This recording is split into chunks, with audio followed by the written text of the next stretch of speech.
नमस्कार दोस्तों। कभी कभी अपनों के लिए ऐसा सोचना कब बुरा बन जाता है हमें पता भी नहीं चलता। कल्पना के साथ भी कुछ ऐसा ही हुआ। तो आइए अब जानते हैं कि क्या है कल्पना की दर्द भरी कहानी। कल्पना एक मिडिल क्लास परिवार से थी जिसने अपनी कॉलेज की पढ़ाई पूरी कर ली थी और अब वो घर पर छोटे बच्चों को ट्यूशन पढ़ाती थी। दिखने में बिल्कुल गुड़िया की तरह थी। कल्पना के माता पिता उसकी शादी के लिए एक अच्छे लड़के की तलाश कर रहे थे। तभी कल्पना के माता एक लड़के के बारे में बताते हैं। वो कहते हैं कि लड़का का नाम राहुल है, वह किसी कंपनी में मैनेजर की पद पर है और महीने के 70,000 कमाता है। कल्पना के माता पिता ने लड़के की फोटो देखी तो उन्हें लड़का पसंद आ गया था। जब कल्पना की माँ ने कल्पना को लड़के की तस्वीर दिखाई तो कल्पना ने कहा, जब आप दोनों को लड़का पसंद है तो मुझे भी पसंद है। अब लड़का और लड़की वालों के परिवार ने मिलकर शादी की तारीख तय कर दी थी। कल्पना के माता पिता बहुत खुश थे कि उनकी बेटी की शादी एक अच्छे घर में हो रही है। पूरे धूमधाम से कल्पना की शादी हो गई। अब कल्पना अपने बचपन के घर को छोड़कर एक नए घर पर चली गई। कुछ दिनों तो कल्पना को अपने माता पिता और अपने घर की बहुत याद आई। कल्पना की शादी के अब महीने बीत गए थे। अब उसके पति राहुल पहले जैसा व्यवहार कल्पना के साथ नहीं करता था। कल्पना से वो चिड़ा सा रहता था। राहुल अब न पहले जैसा कल्पना को प्यार करता था और न ही उनकी बातों को मानता था। कल्पना को समझ नहीं आ रहा था कि वो क्या करे। वो बस रोकर अपने दर्द को कम करने की कोशिश करती थी।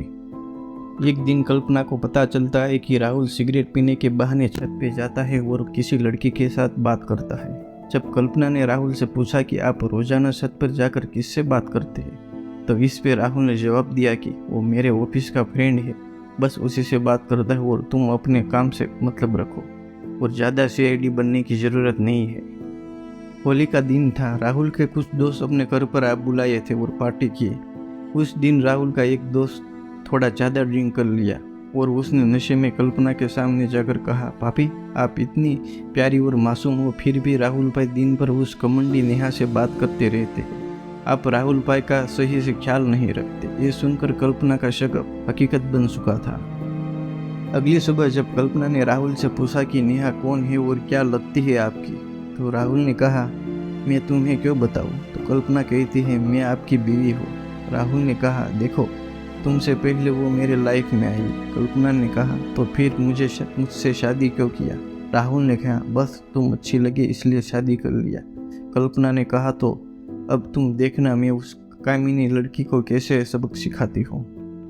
नेहा को कल्पना ने कामिनी कहा तो राहुल ने गुस्से में कल्पना को बहुत मारा और उसे एक कमरे में बंद कर दिया। कल्पना के सास को सब पता था, फिर भी वह अपने बेटे के सामने एक शब्द भी नहीं बोलती थी। शाम को जब राहुल आया तब उसने रूम का दरवाज़ा खोला। उस दिन कल्पना की तबीयत खराब हो गई, फिर भी उस हालत में उसने खाना बनाया। कल्पना ये सारी बात अपनी माँ को बताना चाहती थी, लेकिन चाहकर भी वह नहीं बता पा रही थी, क्योंकि वह जानती थी कि अगर उसके माता पिता को ये पता चला तो वह परेशान हो जाएगी। राहुल अब कल्पना के साथ नौकरानी जैसा व्यवहार करने लगा। छोटी छोटी बातों पर उसे मारता। कल्पना अब धीरे धीरे डिप्रेशन का शिकार होने लगी। उसके दिमाग में गलत गलत ख्याल आने लगे। अब न वह समय पे खाना खाती और न ही किसी से बात करती। आखिरकार एक दिन कल्पना ने रूम में फांसी लगाकर आत्महत्या कर ली। कल्पना ने आत्महत्या का कारण किसी को नहीं बताया, लेकिन उसके सास को पता था कि कल्पना ने आत्महत्या क्यों की। दूसरी तरफ कल्पना के माता पिता का रो रो कर बुरा हाल हो गया।